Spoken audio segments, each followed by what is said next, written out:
Sup, guys? Wait, I didn't know where the camera was for a second. I got lost. Found it. Happy Thursday. Welcome to Valley Vision. I'm Abby Alonso. Joe Mitchell doing the work. He's not just good at eating corn dogs. He's also a really good producer. Appreciate you. Yeah. Quick show today. Not too much going on other than, I guess, it's a freaking Valley Vision Awards show today because LSU racked up in recognitions this week. I mean, from football to basketball to golf, it's crazy. Sports school. Anyway, we'll start off with the football awards, and then I'll give you all a weekend lineup after we do the awards, and then some Tiger team will dip out because we're going to preview the homecoming game tomorrow with Bryce Kuhn and Trey Gallman again. They just love the Purple Couch so much and talking football with us that they just keep coming back. I don't even have to ask them anymore. They ask us. Anyway, football. Okay, so the Associated Press released mid-season All-American teams yesterday. 2 guys were on it, but you can't guess who it was. You already know. That's no fun. Malik Nabers made the first team, and Jayden Daniels made the second team. Malik, shoo-in. He leads the nation in receiving yards right now with 160 on 52 receptions. So, yeah, he's going to be on the first team. Jayden Daniels, and I asked Joe, I was like, wait, why didn't he make the first team? Michael Penix Jr. edged him out a little bit. Understandably so. But, I mean, Jayden still leads the nation in total offense, 401.3 yards. Pass efficiency, 197.7. And rushing yards by a quarterback with 515. Yeah, We're not going to do it again. Y'all already know how we feel about Jayden. We'll talk about him again tomorrow. The numbers are there. He's definitely in the Heisman conversation. Actually, before we continue, what are your thoughts on that? Like Heisman and Jayden Daniels. Like what, realistically? I don't know where he's at in the odds. I haven't looked in a minute, but realistically. Because you've got guys like Michael Penix Jr. and Caleb Williams in that conversation too. Yeah, so I think if you look back, you had Lamar Jackson and Johnny Mendell both win it with 3 losses. So yeah, there's definitely a route for it. If anybody's in the conversation to win it with 3 losses right now, it's Jayden Daniels, and he's only got 2. I think if he wins out, it's gonna be really hard not to give it to him unless Michael Penix Jr. goes undefeated. Like unless he gets through the Pac-12 championship, likely having to beat Oregon again, and then goes.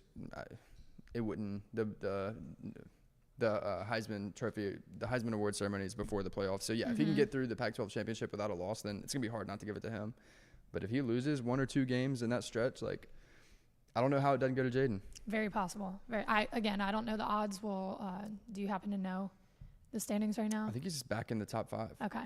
I thought so. I remembered hearing that he moved up. You're going to check. He's going to check. We'll get back to you on just a second. Another guy, Josh Williams, was named a semifinalist for the Jason Witten Collegiate Man of the Year award. That is an award focused on a player's leadership ability on and off the field. So that is a great honor for Josh, who was a walk-on, earned his way to a scholarship. He's having a career season. He was also nominated with Sam Hartman, Caleb Williams, and Jordan Travis. Those are some of the guys that are in that, are up for that award as well. But Josh Williams, that's a huge honor to be named a semifinalist even for that award, just given what it means and what it's given for. You have the odds. Yeah, so Michael Penix Jr. is an overwhelming favorite right now. He's minus 145 at current odds, so like that's crazy. Yeah. And then second is Dylan Gabriel at plus 1,000. JJ McCarthy's tied at plus 1,000. So Jayden Daniels actually comes in at third with plus 1,300 odds. He was in that conversation before the season, dropped, obviously, whenever all hell broke loose, and moving his way back up. Again, I agree with you. I don't think it's like, nah, it's not going to happen. It'll be difficult. And again, Michael Penix Jr. looks like he's running with it, but it's not out of the question. Also, I think it's of note that Jayden Daniels opened the season with the second best odds at plus 1,400. Right now, he's technically tied for third, but his odds got better. So. Yeah. T. That's not the Tiger T today, but it is T. The O-line also got an award. They were named to the midseason honor roll by the Joe Moore Award, which is presented annually to the most outstanding offensive line in college football. There's 5 other SEC teams in that conversation as well: Florida, Georgia, Kentucky, Missouri, and Tennessee. And then just to give you a little bit of a look at where the O-line stands nationally. They're number 2 in total offense with 550.4 yards. First downs, 27.7, and third down conversions, 57.5%.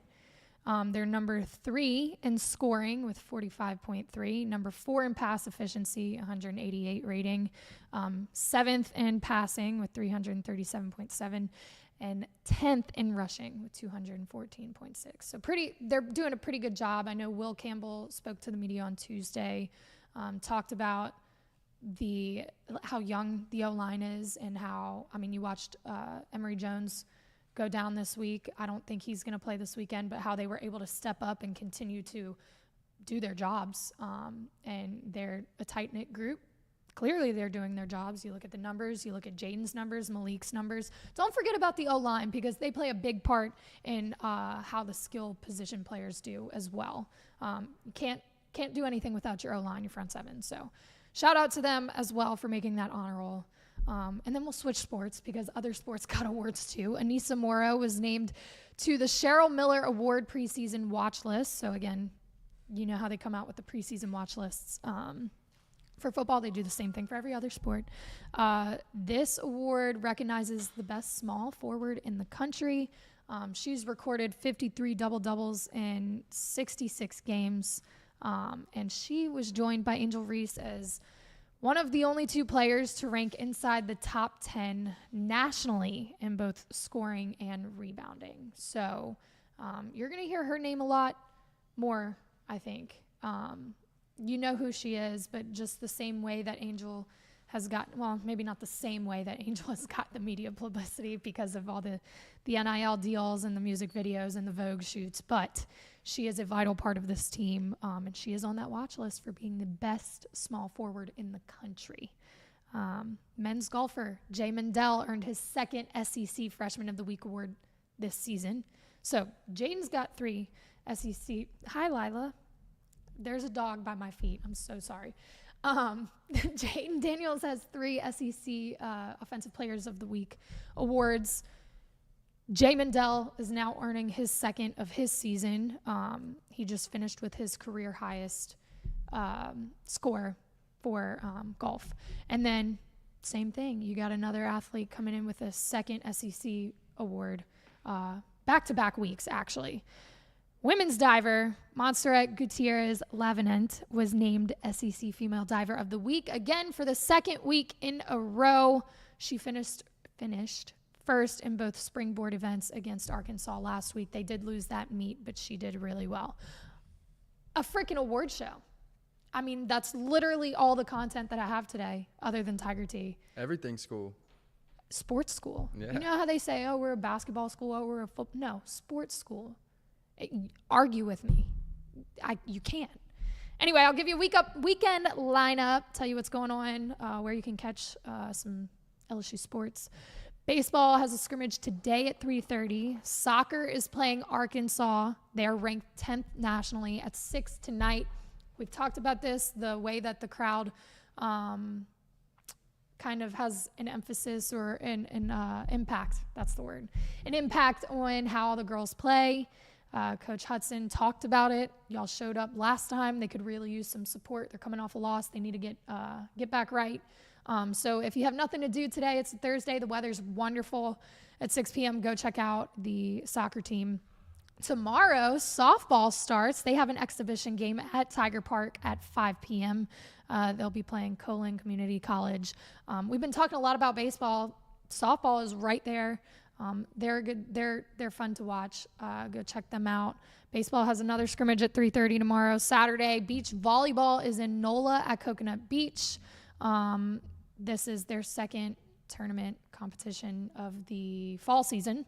Not far from home, so not at LSU, but just an hour and a half drive. Take a little weekend trip to NOLA maybe if you're not going to the game. Of course, football plays Army at 6:30. And Sunday, volleyball is playing at Bama at 1. Baseball is scrimmaging again at 3:30. And soccer will play at Auburn at 4. So you got a whole lineup. Yeah. Run back real quick. We have Anthony in the chat asking, who was it that's projected to be the best small forward in women's college basketball? Aneesah Morrow. Aneesah Morrow. There it is. Look at the chat. What? I completely forgot to look at the chat. Yes. Aneesah Morrow. So y'all have a whole loaded schedule. If you're not a football fan or you don't want to deal with contraflow or tailgates or whatever the reason may be, check out beach volleyball or you have a plethora of options. We round out with Tiger Tea. We got some good Tiger Tea today. So Shaquille O'Neal just took over at Reebok as president of basketball operations. And in his very first move, he signed Angel Reese to an NIL deal. Now, smart business move because she's now like the face of Reebok. But also, that LSU love runs so deep. It runs so deep. Like, how cool. Like, you already knew they had a great relationship. They do social content for women's basketball all the time. I mean, they're FaceTiming Lil Wayne and all kinds of stuff. But Shaq and the girls are tight. Shaq's always around here. But for him to make a business move, that's really cool to see. And she'll be the face of Reebok. Just add another one to the checklist. I mean, the NIL deals are just lining up. I don't even want to know how much. I really don't want to know how much money that was worth. Anyway. Okay, we'll be back tomorrow with a preview of Army versus LSU. That kicks off at 6:30 on Saturday. Bryce Kuhn, Trey Gallman, me and Joe chopping it up tomorrow. And we will have a vlog this weekend that we'll talk about tomorrow. We appreciate y'all. We will see y'all so soon.